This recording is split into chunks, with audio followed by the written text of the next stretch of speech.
అమ్మ నమస్తే అమ్మ, మీ పేరు? ఇందిరా అండి. ఏం చేస్తుంటారమ్మా? నేను హౌస్ వైఫ్ని. మరి ఆయన ఏమో ఈ గెలుపంతా కూడా ఏదో తప్పు జరిగింది, ఈవీఎంలు ట్యాంపరింగ్ జరిగినాయి అని చెప్పేసి ఎన్నో ఆరోపణలు చేస్తా ఉన్నారు వైసీపీ నుంచి. ఏంటి ఎలా చూడొచ్చు అంటారు? ఈవీఎంలు తప్పు చేసింది లాస్ట్ అప్పుడు చేశాడు, ఇప్పుడు ఏం చేయలేదు. ఇప్పుడు నిజాయితీగా గెలిచాడు ఆయన, చాలా నిజాయితీగా గెలిచాడు. మళ్ళీ పెట్టుకున్నా ఏం కాదు, మళ్ళీ పెట్టుకున్నా మళ్ళీ బాబే వస్తాడు.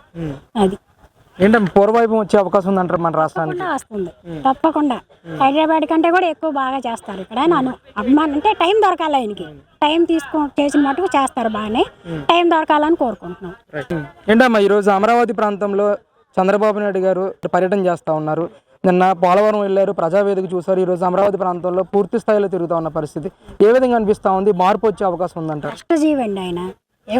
ఈ 10 రోజుల్లోనే ఎన్ని తిరిగాడో ఎంత చేశాడో తెలుస్తుంది. డేరాలు వేసుకొని తిరగలేదు ఆయన.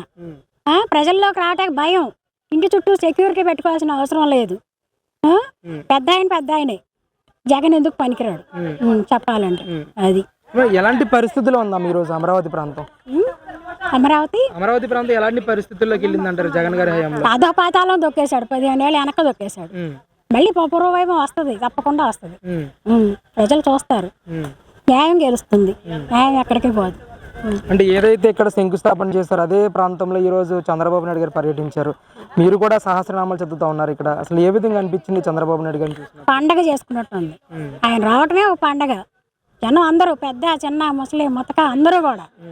ఏం చేశాడు? నవరత్నాలు ఇచ్చి ఏం చేశాడు? అంతకుమించి ఏమైనా చేశాడా? ఒక జాబులు ఇప్పించాడా?